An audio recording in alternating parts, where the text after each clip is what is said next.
Hello viewers, welcome to Sweety சமையல். நான் உங்கள் ஸ்வீட்டி. இன்றைக்கி நம்ம ஸ்பைசியான பன்னீர் மசாலா எப்படி செய்யலான்னு பார்க்கலாங்க. இந்த டிஷ்ஷை நம்ம சப்பாத்தியோட, பரோட்டாவோட, தோசையோட, ரைஸோட கூட சாப்பிட்லாங்க. ரொம்ப டேஸ்டியாக இருக்கும். வாங்க வீடியோக்குள்ளே போகலாம். வீடியோக்குள்ளே போகிறதுக்கு முன்னாடி என்னோட சேனலை லைக் பண்ணுங்கள், ஷேர் பண்ணுங்கள், சப்ஸ்கிரைப் பண்ணுங்கள்.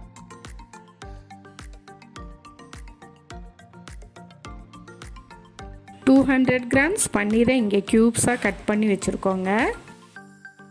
அதில் 1 டீஸ்பூன் மஞ்சத்தூள் ஆட் பண்ணிக்கலாம். 1 டீஸ்பூன் மிளகாத்தூள் ஆட் பண்ணிக்கலாம். 1 டீஸ்பூன் சால்ட்டையும் ஆட் பண்ணிக்கலாம். கரம் மசாலா 1 டீஸ்பூன் சேர்த்துக்கலாம். 1 டேபிள் ஸ்பூன் தண்ணி சேர்த்துக்கலாம். இப்போ அதை நல்லா மிக்ஸ் பண்ணி வச்சுக்கலாம். ஒரு ½ அன் ஹவர் மேக்னேட் ஆகி இருக்கட்டும். பேன் அடுப்பில் வச்சுக்கலாங்க. அதில் 4 டேபிள் ஸ்பூன் ஆயில் சேர்த்துக்கலாம். ஆயில் நல்லா சூடாகட்டும். ஆயில் சூடாயிருச்சு. நம்ம பட்டை 2 துண்டு சேர்த்துக்கலாம். கிராம்பு 4 சேர்த்துக்கலாம். ஏலக்காயை தட்டி சேர்த்துக்கலாம். 2 ஏலக்காய் போதும். சீரகம் 1 டேபிள் ஸ்பூன் சேர்த்துக்கலாம். சீரகம் நல்லா பொரியட்டும். 3 பெரிய வெங்காயம் பேஸ்ட் பண்ணி சேர்த்துக்கலாம். நல்லா கோல்டன் ப்ரௌனிஷ் ஆகட்டும். நல்லா வதக்கி விடலாம். நம்ம ஆனியன் கொஞ்சமாக ஃப்ரை ஆகிட்டுருக்கு. பொடியாக நறுக்கின 1 துண்டு இஞ்சியை நம்ம இங்கே சேர்த்துருக்கோம்.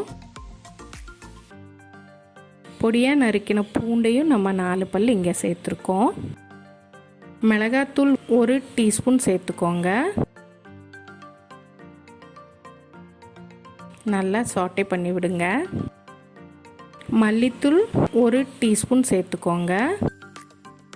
கரம் மசாலா 3/4 டீஸ்பூன் சேர்த்துக்கோங்க. நல்லா சாட்டே பண்ணி விடுங்க. ஃபயர் சிம்லேயே இருக்கட்டும்.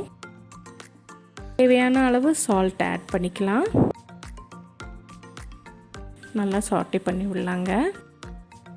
குருமிளகையும் பவுடர் பண்ணி சேர்த்துருக்கோம். கொஞ்சமாக மல்லியை பொடியாக கட் பண்ணி சேர்த்துக்கலாம். கடலைமாவு 1 டேபிள் ஸ்பூன் சேர்த்துக்கலாம். இது எதுக்குன்னா மசாலாவோடு நல்லா கோட் ஆகிறதுக்காக தான். அது ஆப்ஷனல் தான். நல்லா சாட்டே பண்ணி விடலாங்க. ஃபயர் சிம்மாகவே இருக்கட்டும். 3 தக்காளி போட்டு பியூரே பண்ணி இங்கே சேர்த்துருக்கோம். தக்காளியை அடித்து சேர்த்துக்கலாம். பாருங்கள், நல்லா வதக்கி விடலாம். கிரேவி வாசனை ரொம்ப தூக்கலாக இருக்குது. இப்போ லிட் போட்டு 3 மினிட்ஸ் க்ளோஸ் பண்ணி விட்டுடலாம். ஃபயர் சிம்லேயே இருக்கட்டும். இப்போது நம்ம ஒரு பேன் எடுத்து அதில் 2 ஸ்பூன் கீ சேர்த்துக்கலாம். இப்போ நம்ம மேக்னேட் பண்ணி வச்சுருந்த பன்னீர் ½ அன் ஹவருக்கு மேலே ஆயிடுச்சு. பன்னீரை நம்ம சேர்த்துக்கலாம். ஃபயர் ரொம்ப சிம்மில் இருக்கட்டும்.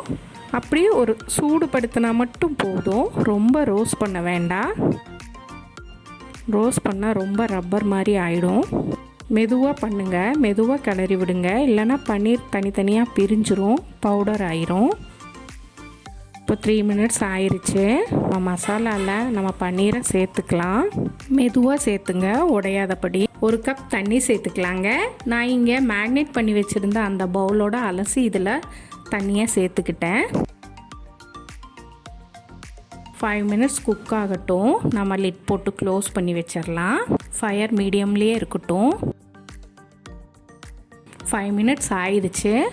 பாருங்கள், இப்போ நம்ம பன்னீர் எவ்வளோ சூப்பராக குக் ஆகி இருக்குது. இப்போ நம்ம டிஷ் அவுட் பண்ணி கார்னிஷ் பண்ணிக்கலாம். கொஞ்சம் கொத்தமல்லி இலைகளை சேர்த்து கார்னிஷ் பண்ணிக்கலாம். சூப்பரான டேஸ்டியான பன்னீர் இங்கே தாபா ஸ்டைலில் ரெடி ஆயிடுச்சு. நீங்கள் சண்டே ஃப்ரெண்ட்ஸோட, ரிலேட்டிவ்ஸோட செஞ்சு அசத்திடலாம். உங்களுக்கு அடுத்த ரெசிபியில் நான் சந்திக்கிறேன். அது வரைக்கும் பாய்.